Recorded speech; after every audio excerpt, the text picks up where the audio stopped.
never would have imagined that you would give a standing ovation to a woman for merely saying men and women are different.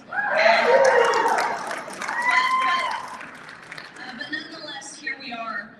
Really, I personally, as this has become my mission for the past 2 or so years, I personally could not be more excited, overwhelmed with the support and the outpour of, desperation. That's what it feels like. People who were desperate to hear the message that these girls are here to communicate. And so thank you from the bottom of my heart. Super excited to be here, but on the other hand, I'm pissed off, to be honest with you.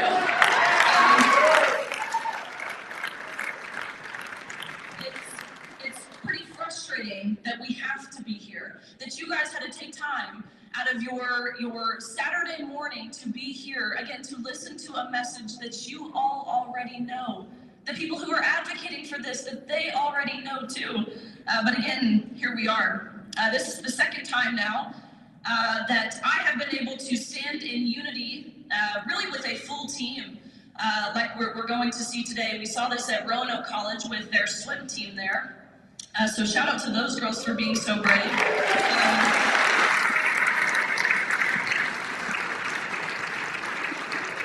But understand what you're going to see today is rare. That type of unity, being able to link arms in the way that they have. And understandably so. You'll hear from them. You'll hear the tactics that their university has used, that the institution has used to keep them quiet, to keep them fearful, to stifle their voices, but nonetheless, they stand in unity, which I believe is a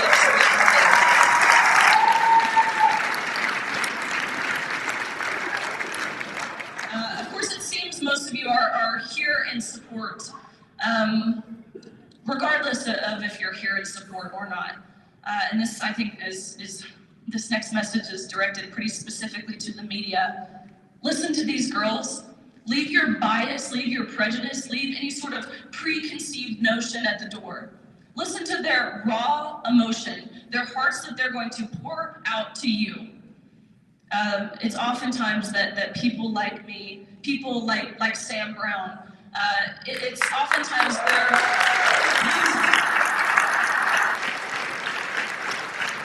has been a fearless and fierce defender of women in sports, but broader than that, it's oftentimes people like us are labeled as some sort of phobia or ism. I'm here to tell you I'm not against, and I know I speak for these girls as well, we're not against any single person, any single group, and any single human being. The message that we are here to share, the stand that we have taken, is not one against anything. It is a stand that is for something. It's a stand that is pro-transparency. It is pro-safety. It is pro-privacy in areas of undressing. It is pro-equal opportunity. The stand that we have taken and will continue taking is pro-woman.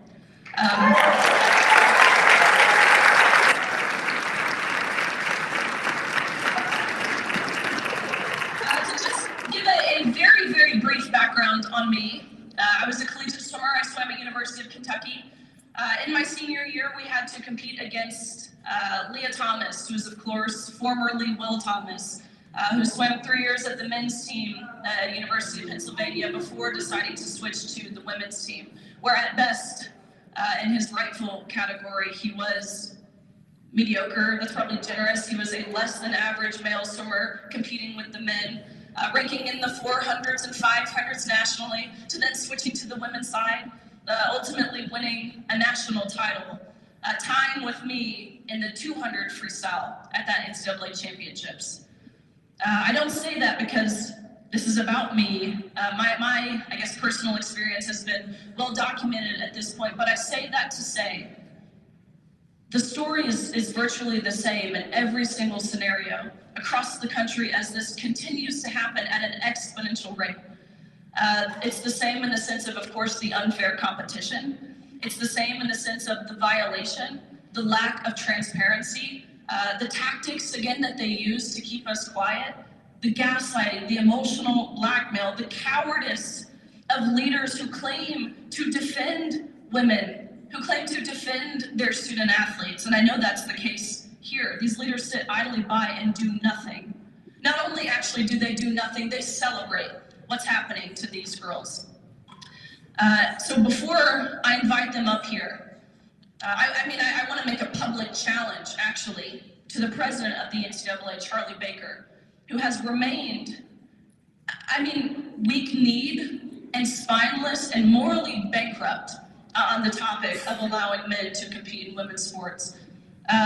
While I guess calling him out, let's go ahead and call out Gloria Nevarez, who is the president of the Mountain West Conference. I say this directly into the camera, do the right thing. It's not hard to do the right thing.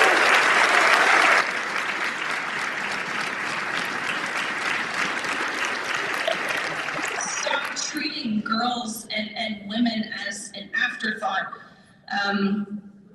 We as women, we deserve to call ourselves champions. And the message that they're sending is in total contrast with that. They say we're not worthy. We're not worthy, again, of safety. We're not worthy of fairness. We're not worthy of equal opportunity. No, we as women, to Gloria Nevarez and to Charlie Baker and to leaders here at this university, including the president and including the athletic director, we exist to validate the feelings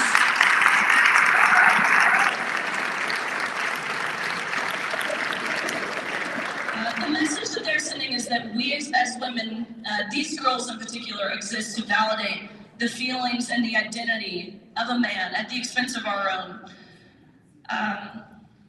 This is about more than just women's sports. I trust the people in this room know that. It's about whether women, an objective truth for that matter, biological reality, it's about whether those things matter or not. And to me, as a common sense person who intuitively knows that men and women are different, I believe that those things do matter. And so I would love to bring out the University of Nevada's, I learned how to say Nevada, by the way.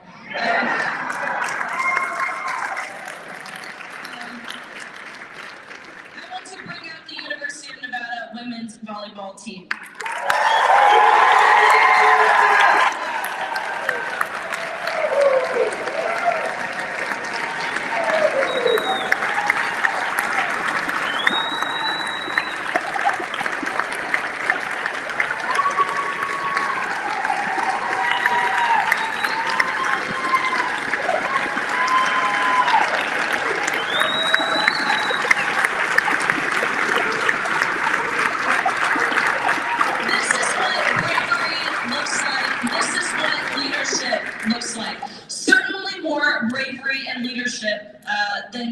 Than the people who are supposed to be protecting them have shown. And so, again, just really couldn't be more grateful for these girls, for the stand that they have so fiercely been willing to take. And so, to kick things off, I am enthused to introduce the captain of the University of Nevada women's volleyball team. She, over the past few weeks, since initially making this statement, she really has been the face of the team, the face of this movement for the university, and again, broader than that, for the Mountain West Conference and for every girl or woman in the nation. Could not be more excited to introduce the co-captain, Sia Lee.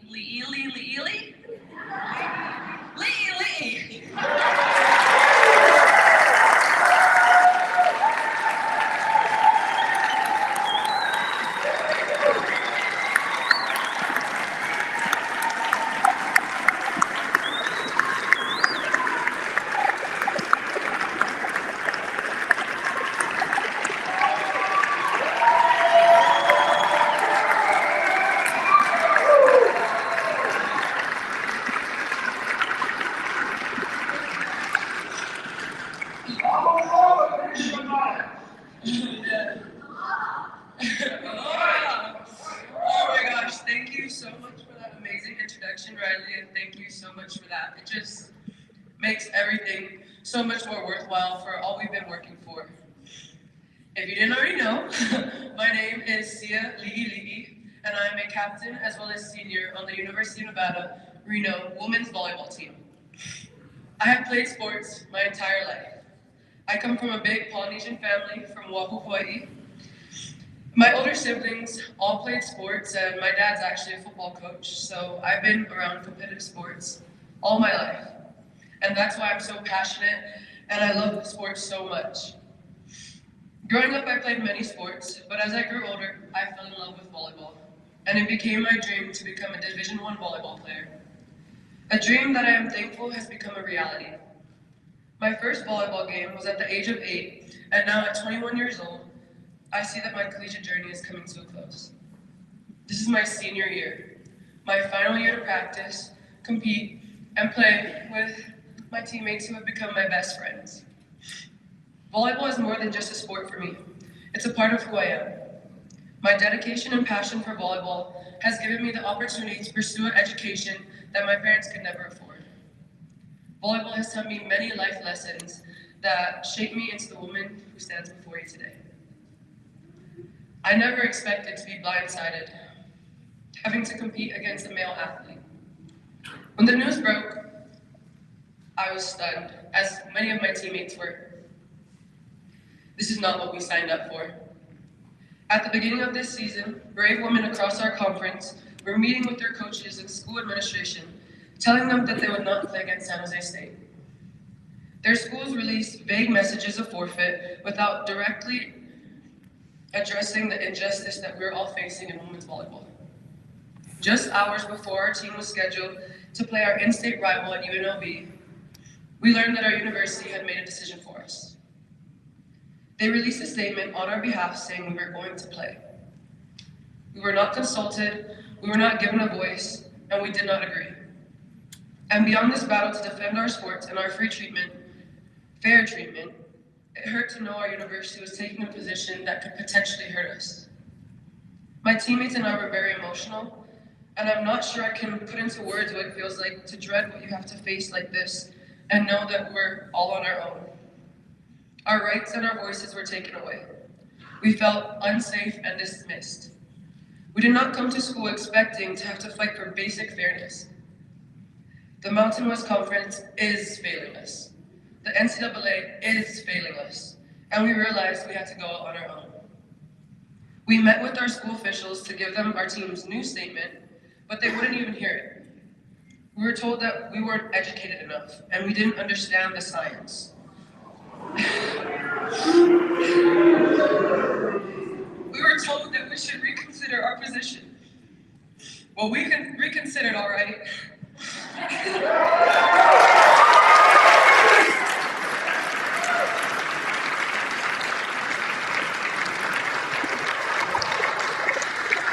And we are educated enough, and we do understand the difference between a male and a female athlete.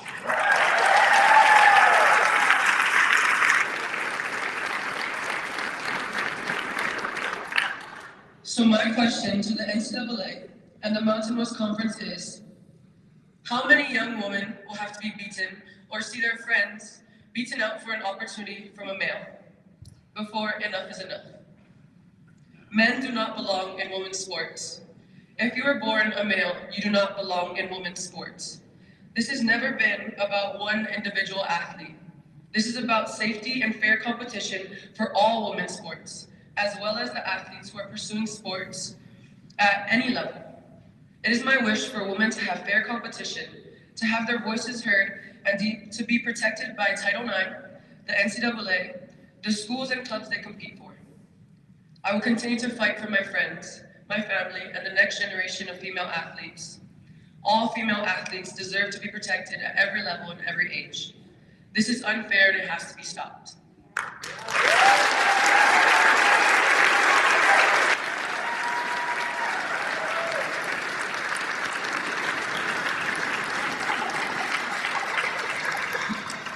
And now I would like to introduce my teammate, Kinsley Singleton.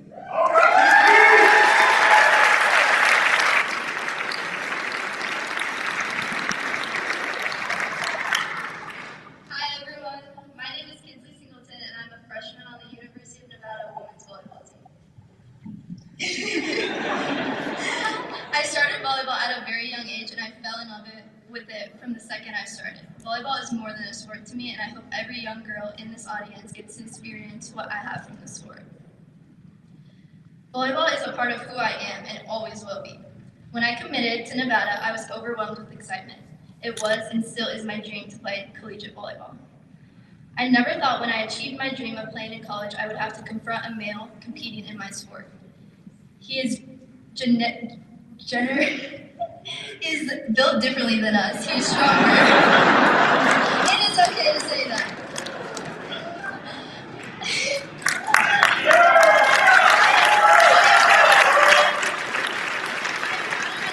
Standing up and making the point that we deserve fair sports, and I don't want anyone to have to experience what we are going through right now. It's important that we take this opportunity to show that we won't quietly accept being told that women's sport has to be a place where women are sidelined. I came to play for the University of Nevada with a level of excitement, knowing we had a new coaching staff and I could make a difference to assure our team could compete with the best athletes in the Mountain West. Being a freshman is nerve-wracking. Everything is new, but to then carry the additional burden that we could be forced to play against someone that could significantly injure us and end our career, it's too heavy of a load. This issue has been thoroughly talked about with my team, meeting after meeting, talking about the consequences we might face for standing up for what we believe in. It has really taken a toll on our mental health when we should be focusing on school and the opportunity to make the Mountain West tournament. We have all spent countless hours preparing and training to be the best we can at this sport, and for a male to be able to compete against us when they don't have to work as hard to get the same results is baffling. Luckily, the University of Nevada women's volleyball team has been united and has stood together. I don't think I could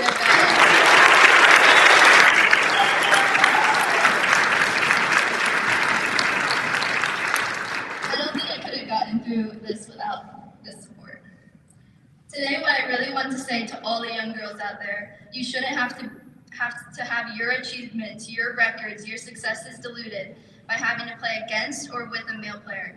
You shouldn't have to risk your safety to play the game you love. It shouldn't be happening to us or any of the women in our conference.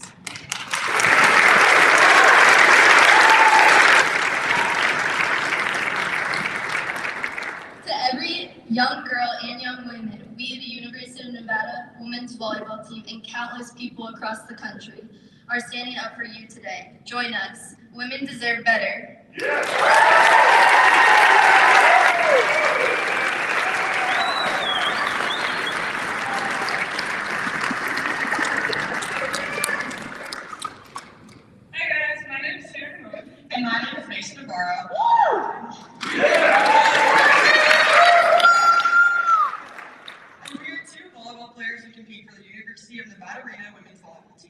We both played volleyball for the last 10 years of our lives, and never once did we think we'd have to face this issue.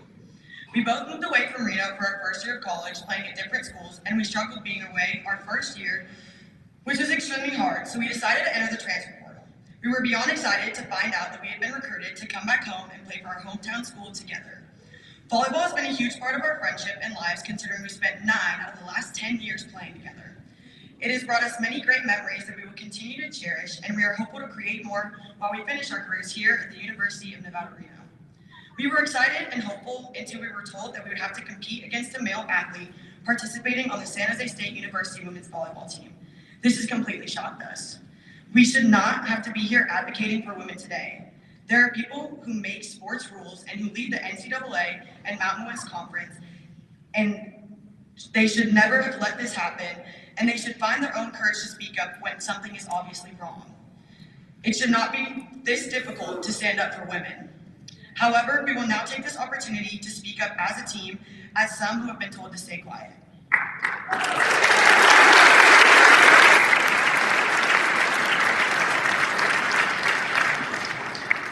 I'm not sure everyone recognizes the sacrifice this team is making to be here, to give up a game in order to take a stand. It might sound small to the public, but it's not small to us. One game can be the difference between getting to compete at a championship or not.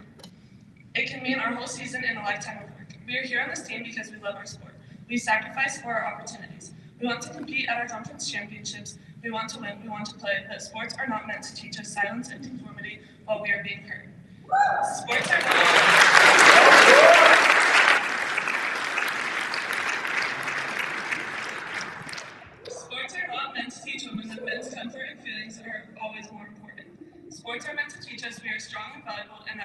be champions and award winners too. Sports have to be a place where women are treated fairly. The NCAA and the Mountain West Conference are denying us our right to equal and fair play. We have spent countless hours in the gym and fought so hard to make our dreams of being collegiate athletes come true. Now those dreams are being threatened by the priority given to the feelings of a man. The dreams of women are an afterthought. Fairness and safety are both taken away from women when men are included in women's sports. They're genetically stronger and faster. We don't have to pretend to ignore this. That doesn't mean women are weak and not determined. It just means we don't have to be compared to biology that we don't share. There is no male standard women must achieve. This is why women's sports exist, so that everyone, both male and female, have the equal opportunity to play the sport they love. We hope that by speaking up here today that we can inspire other young female athletes who might face the same issue because organizations we play for are afraid to make change. We hope we can inspire coaches and parents and people in charge to stand with us. The dreams, aspirations, safety, and comfort of women should not be dismissed. Thank you, and go Pack.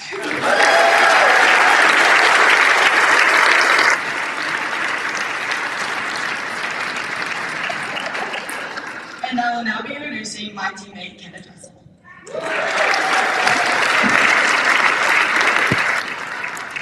I'm gonna raise this just a little bit.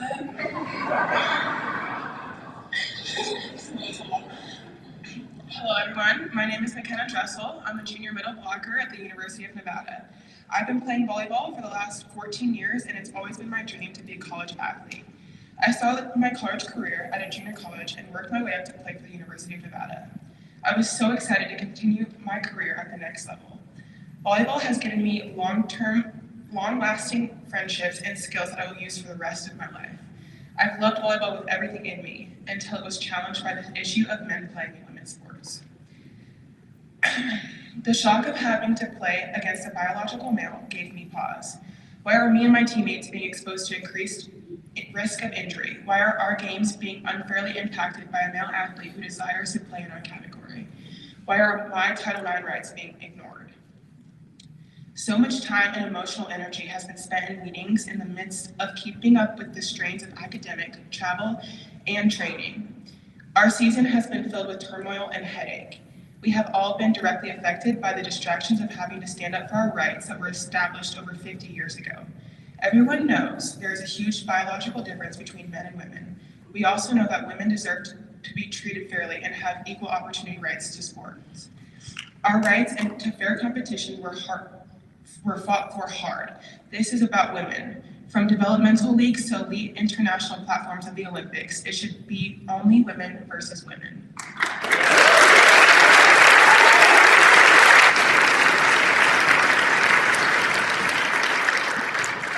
Why do those with power not enforce Title IX policy? Why is our physical well-being not being addressed and protected? Why can't we expect to compete on a level of a fair level of playing field? Why are women so easily cast aside? Why are the feelings of men so much more important than all the feelings? Why are feelings of men so much more important than all these bigger questions for women? There are thoughts that go through our minds, we wrestle with every day, and we should never have to consider. Because the truth is, women matter. We matter.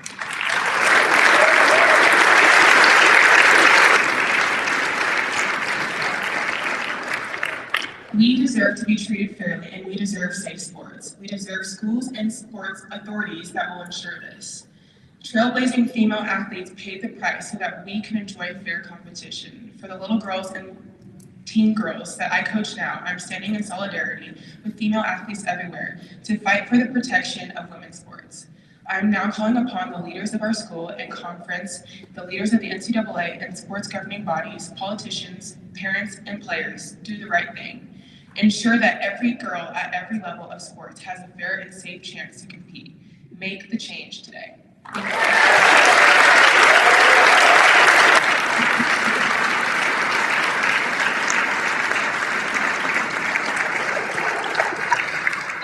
Again, just really one more time, one more round of applause for this team.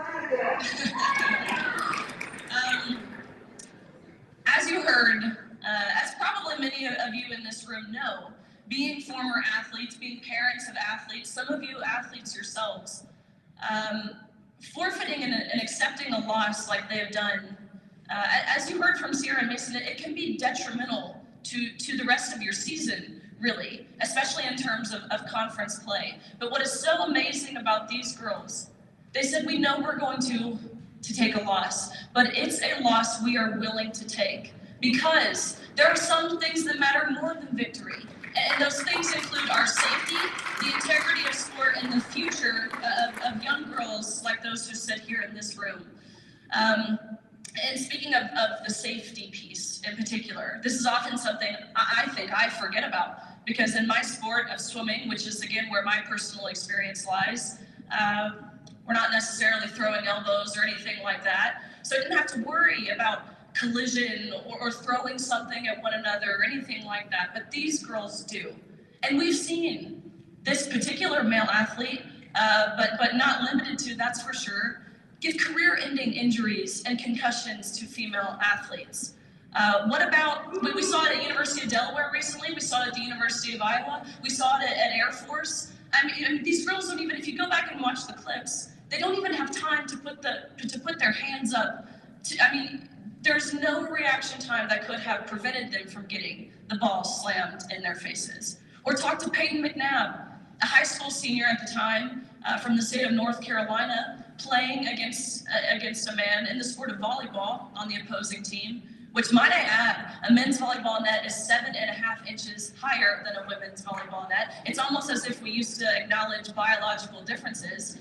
But this boy on the other team, he jumps up, he spikes the ball, it hits Peyton in the face to where she's immediately knocked unconscious, where she laid in a fencing position for many minutes before finally coming back around. This was in September of 2022. Okay, so over 2 years, still to this day, she's partially paralyzed on her right side. Her vision is impaired, her memory is impaired. She has to have special accommodations for testing at school because she can't retain information like she once could.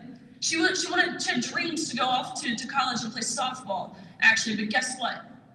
Those dreams were shattered. She no longer gets to do that because of the traumatic brain injury that she faced at the hands of a male and ultimately at the hands of the leaders who failed her.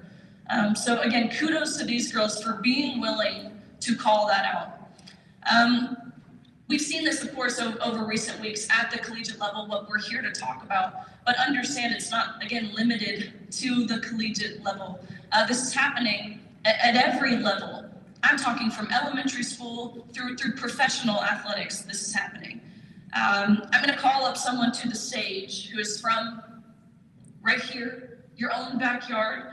Her name is Kendall Lewis. She goes to Galena High School. She's a varsity volleyball player who had to play, just recently, an opposing team at Washington County High School that had a male on their team. She also had to play this same team last year, but I was talking to her out there and I said, how are you feeling? What is it really that ultimately inspired you to take a stand, to understand this is wrong? She said, I was sitting in class or wherever she was before the day of the game, and I just had this sick feeling in my stomach. She said, I couldn't explain it, but I knew something wasn't right. It was like it all clicked to me that I could be putting myself and my teammates could be putting themselves in harm's way. And so I invite Kendall Lewis up to the stage to share her story.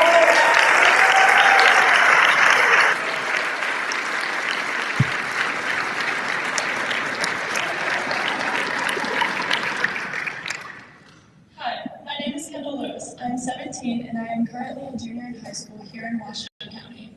I've been a part of the volleyball program for 3 years. I am proud of the work and the effort I've put in to get to where I am, a starter on my varsity team. As a middle blocker, it is my job to attempt to block almost every ball that comes over the net. I've seen many different attributes that contribute to the success of young women, and their swings are more powerful. However, I've also had to block male athletes in volleyball practices, which has helped me clearly understand the differences in male and female athletes.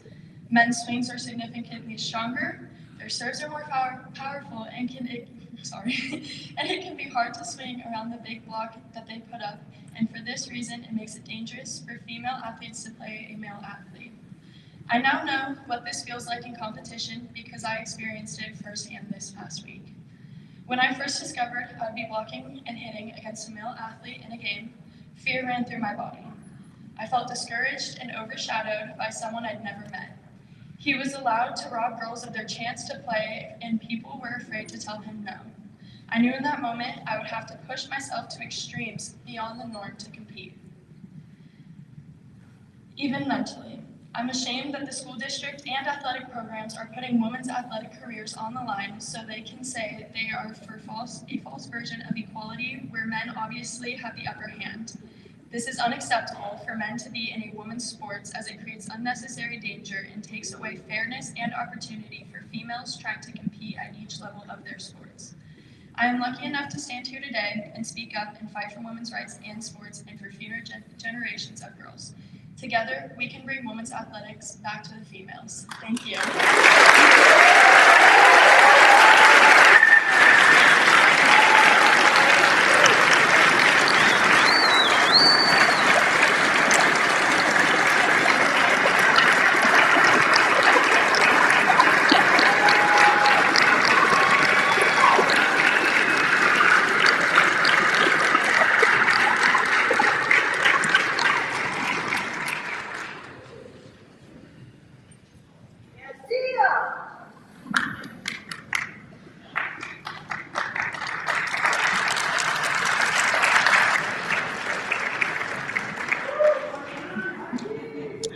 Reno! I have to say, it is good to be home. First off, I want to apologize for the venue change. I've been living in Las Vegas for too many years now, and I forgot that when Reno wants to support something, you all show up.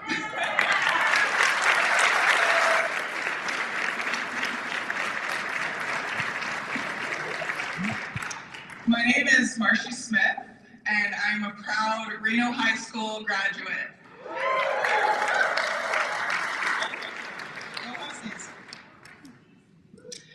At Reno High, I was a 4-time Nevada State champion swimmer and was recruited to the University of Arizona on a full women's athletic scholarship.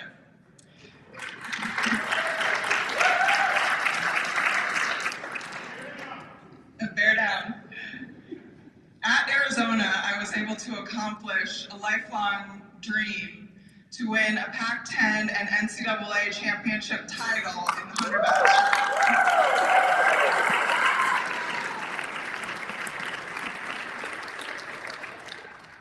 It was a life-changing experience and one of the best days of my life for sure. So fast forward to 2022, while I was watching Riley Gaines on my television screen stand next to on the podium a male athlete, I was absolutely devastated. Leah Thomas was given a NCAA championship swim title and stood on the same podium step that I once stood long ago. I couldn't just stand idly by. I linked up with a mother of an Ivy League swimmer, Kim Jones, because we needed a women's organization to be the voice of female athletes, because all the ones in place that were supposed to be speaking up for women and girls had abandoned us. We founded ICONS, the Independent Council on Women's Sports, for various reasons. But number one, to create a network for where female athletes, coaches, officials, and their parents could come and find a family, find support, and find their voice. We help to build awareness of instances that are so prevalent across this country at every level of sport and in every single sport. One of the things that we have recently taken on is bringing on a lawsuit against the NCAA with Riley Gaines and 18 other female athletes suing the NCAA.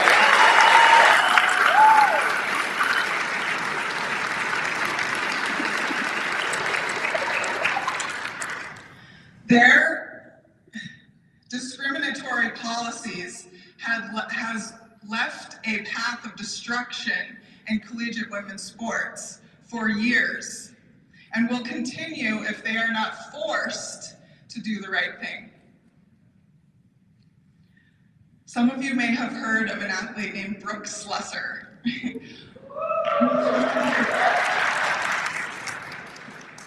Brooke is our most recent addition to the lawsuit. She's added on as a plaintiff from San Jose State University's volleyball team, where she is a teammate of a male athlete.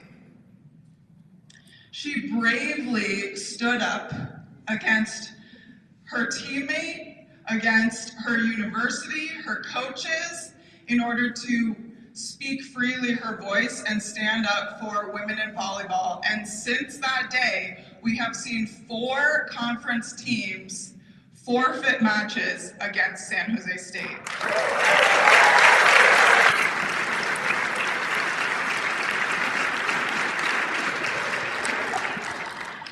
Another thing we do at Icons is consult sports governing bodies and policymakers on enacting strong policy that defends the rights of women and girls. While the Biden-Harris administration has systematically been dismantling the sex-based protections of Title IX, our sitting senator here in Nevada, Senator Jackie Rosen, demanded the Department of Education to allow men and boys to participate in the sex category of their choice, claiming, and I quote, that it would in no way disadvantage their fellow female students. Then just 2 weeks ago, she was asked during the Senate candidate debate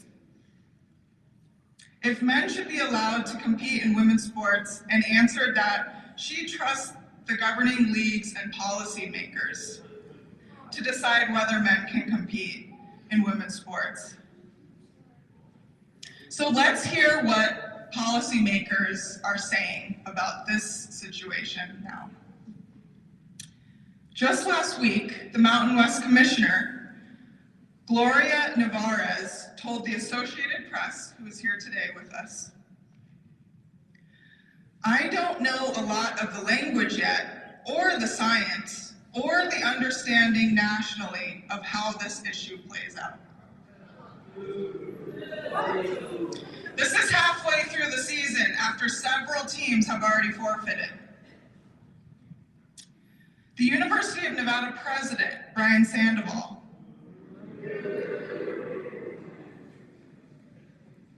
claims it's illegal for the university to back their female players and to take a stand for their fair treatment.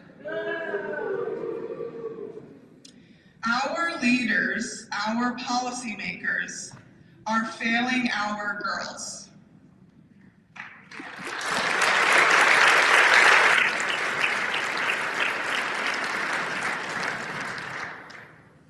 Their failed leadership and discriminatory policies in Nevada specifically have led to at least 3 girls' state high school titles falling to boys in the past 2 years in alpine skiing and track and field, and continues to harm high school female students like Kendall in the state in volleyball today this season.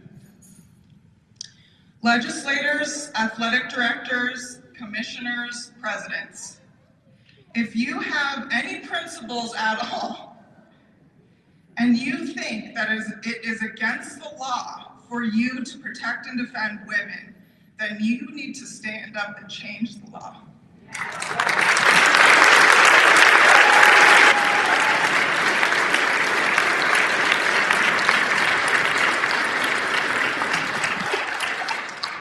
Change the rules or get out of the way.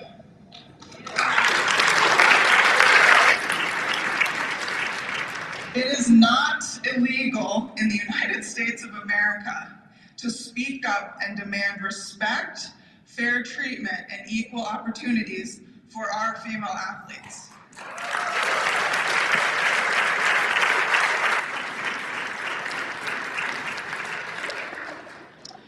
Next, I have the pleasure and honor of introducing up to the stage a friend of mine, a former coworker, an unbelievable woman, and someone who can dominate a volleyball court.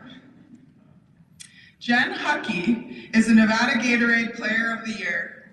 She's a two-time Nevada State Volleyball Champion, a two-time Nevada Player of the Year, and a two-time national champion at Stanford University.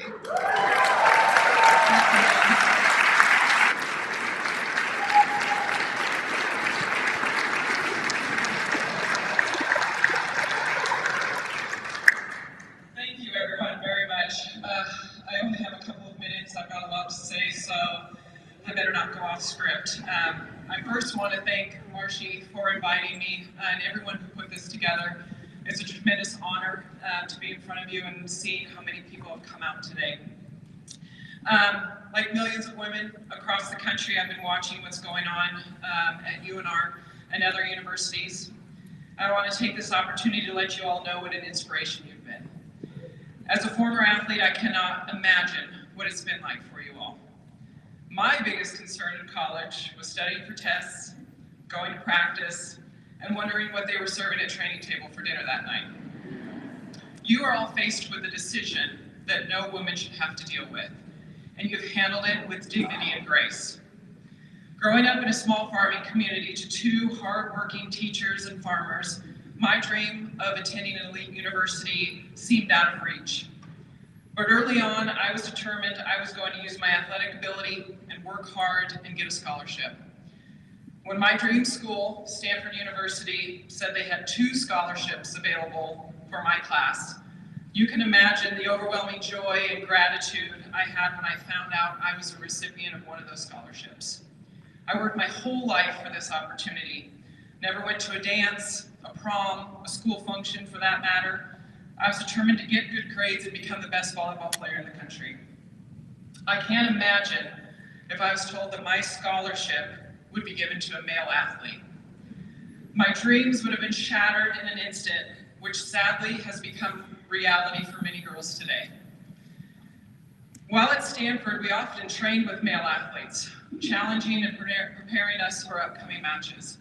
These individuals were junior high level players at best, but still very good. There was a reason we never played against the Stanford men's team. Most of them were 6'6" to 6'7", and on a women's net could cause serious injury to their female opponents. Beyond the physical aspect, the idea of having to share a locker room with a male is incomprehensible. The insecurities that most females deal with during this influential time in their lives is only being intensified and publicized by the universities that are supposed to protect them. Many times, Marcy has asked me to speak on this topic at different events, and I've always declined because I was afraid to offend anyone or outside influencers telling me that I shouldn't do it. It wasn't until this past week someone at your university approached me and asked me, what side of history do you want to be on?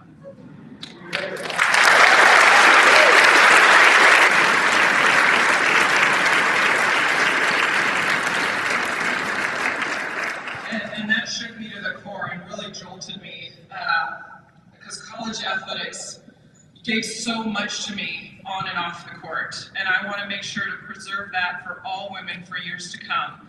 And standing with women is the right side of history.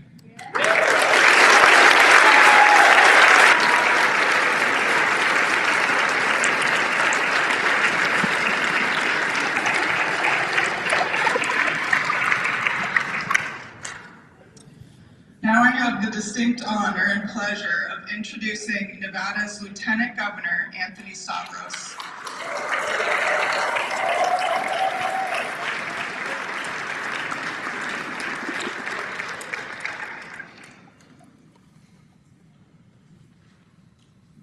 Well, was not expecting this many people to show up. I'm glad we moved the venue because it would not have fit in the wall. So thank you.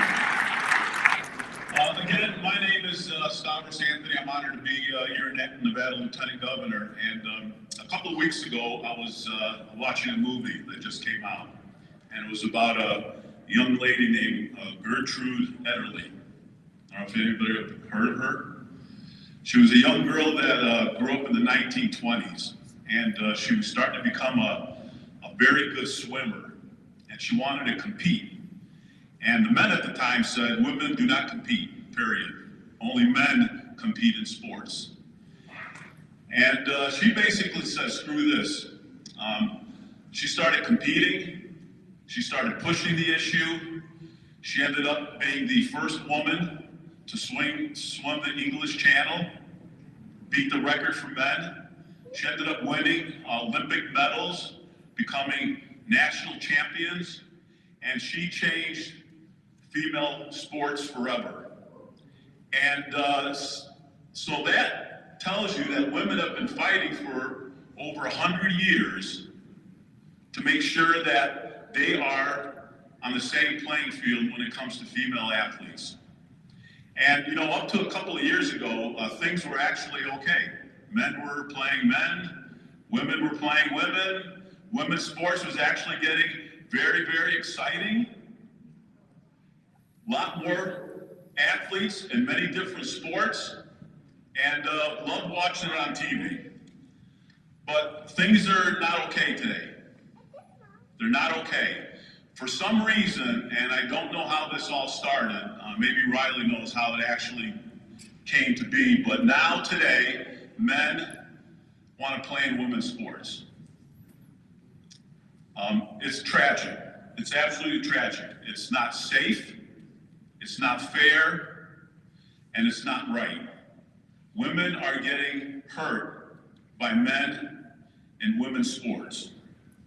The United Nations just came out with a report a couple of days ago that said around the world, 900 championship medals were taken by women from men. Oh. Did I say that wrong? Okay. I got a lot of stuff to say up here. So 900 medals were taken from women by men. Thank you. You guys are paying attention. So, but things are changing, because I mean, I was talking about this a year or two ago, and a lot of other people have been going round and round, but things are changing today because the women in the arena are rising up. Women in the arena are rising up. Riley Gaines is doing it nationally. We have our courageous women's volleyball team here. And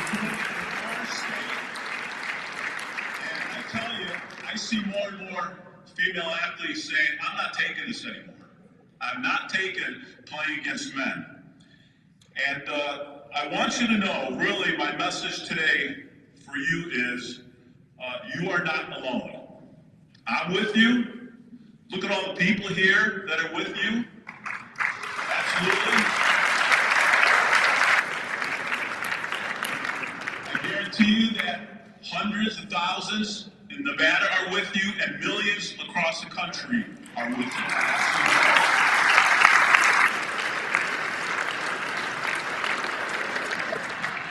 So what are we going to do? Well, the next legislative session begins next year, February 3rd. I'm the president of the Senate, and I've already spoken to Assemblyman Gurr, who is going to introduce legislation for women athletes to protect them in the Assembly. I've spoken to a couple of senators that are going to introduce in the Senate legislation to protect women's sports. As president of the Senate, I am going to start a Fairness in Women's Sports Caucus or committee during the legislative session.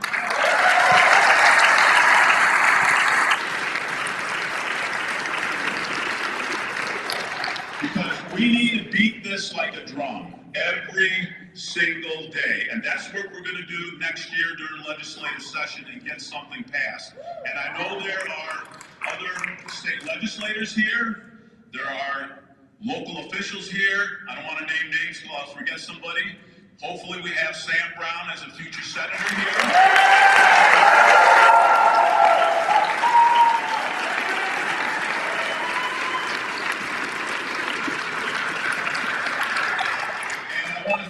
Joey Gilbert, wherever he is, for defending the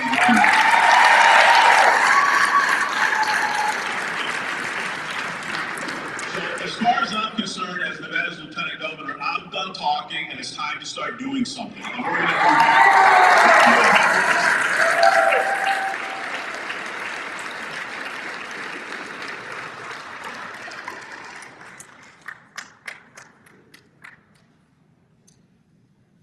Well, thank you guys very much. That concludes all of the speakers that we have today. But I just wanted to one more time bring the team up on stage. Bring them up on stage.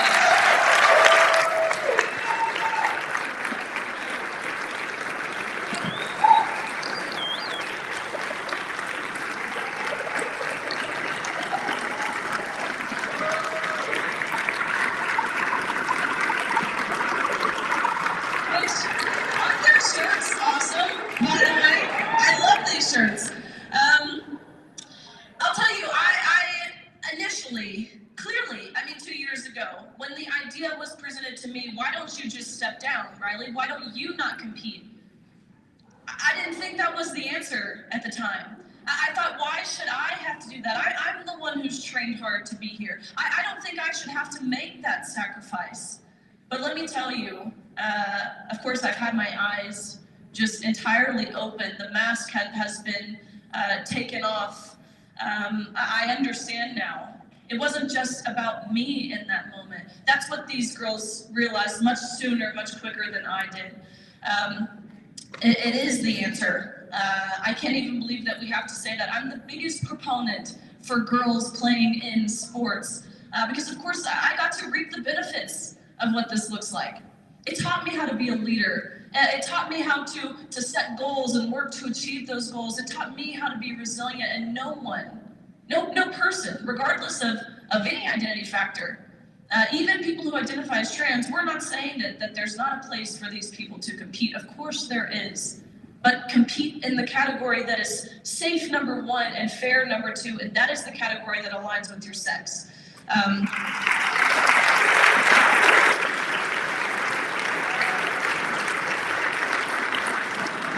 As you heard from these girls, as you heard from Marshy, again, to just reiterate the point, the people who are supposed to be protecting them have failed, and they have failed miserably. If our leaders cannot find it within themselves to defend women, to defend common sense, then it's time we elect or we find new leaders.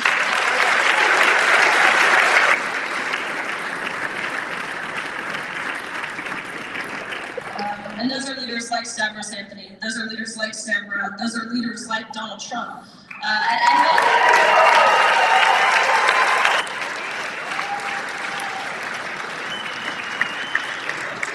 These girls had an amazing op-ed in Fox yesterday. I encourage you all to go read it. But I don't say that because I think this is a political issue. It's not. Well, at least it shouldn't be. Of course, it's inevitable that it has become one. But this shouldn't be a political issue because it's not about politics. This is a humanitarian issue, okay?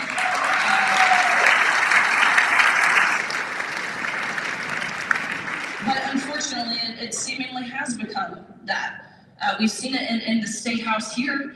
Of course, we've seen it at the federal level. And the way that the Protection of Women and Girls in Sports Act was introduced in both the House and the Senate, it fell entirely on party lines. Meaning, in the U.S. House, 219 Republicans voted in favor of protecting women and girls in sports, and all 203, every single last one of them, mothers and fathers of their own young daughters, all 203 Democrats voted in opposition of protecting women and girls in sports. And it's the same thing in the Senate by your wonderful Senator Jackie Rosen, who voted in opposition of these girls.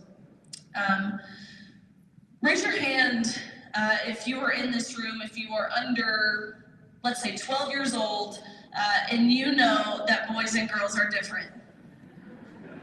Congratulations, you're all smarter than our president.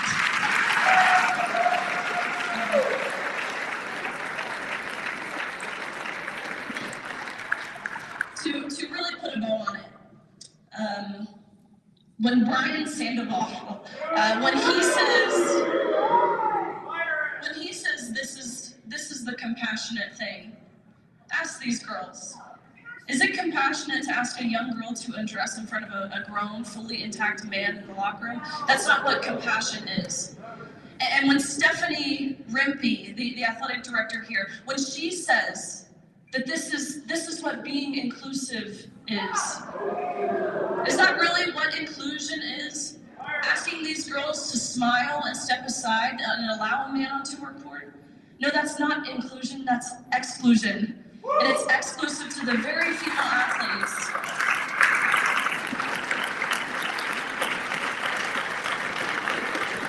It's exclusive to the very female athletes who Title IX in the women's sporting category was passed to protect.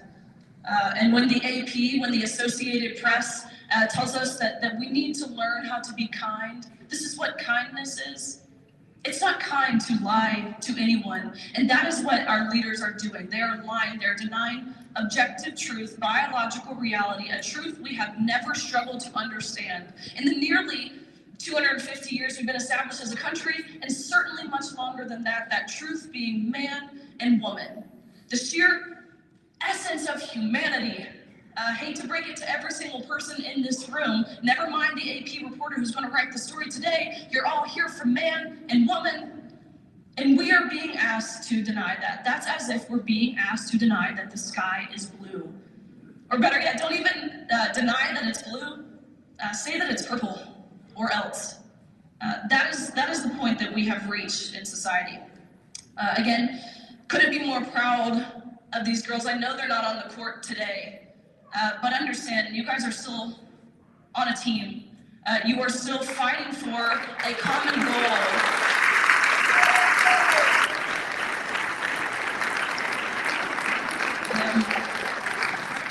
And it's a goal, it's a mission that I believe is much greater than any victory on any court today. And so appreciate you guys. Again, icons, Marcy, who you heard up here, she has been just pivotal, really, I mean, paramount in the fight to protect women's sports, protect women more broadly.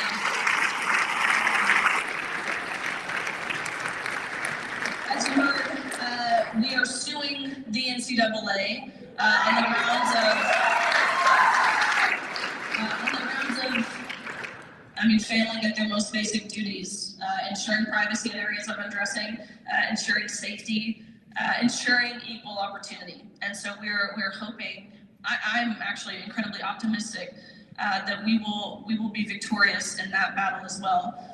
It means a lot for all of you to be here. Again, for me personally, who has been screeching till I'm blue in the face that there are two sexes and that you can't change your sex, and that each sex is deserving of equal opportunities for the past 2 years now. So this means a lot for me personally, but again, it means a lot to these girls, as you saw by the raw emotion shared with you all on this stage.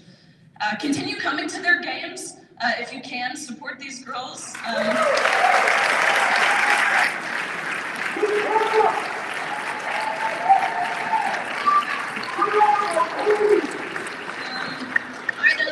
Continue representing the University of Nevada really well like they've done today. So thank you guys, we really appreciate it.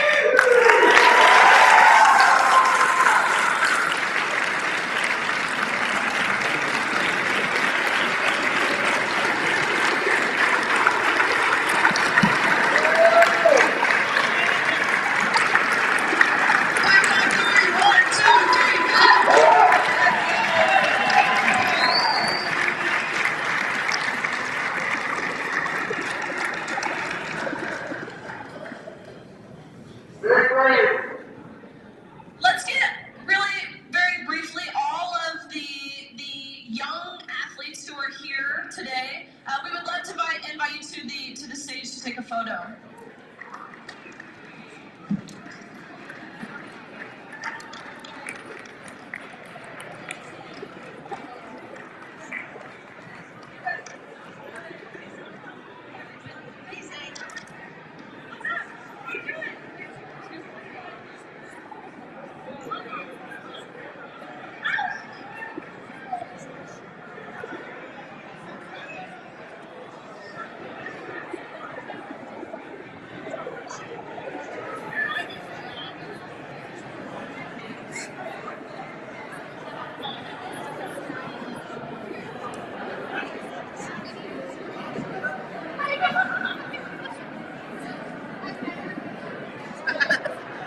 There's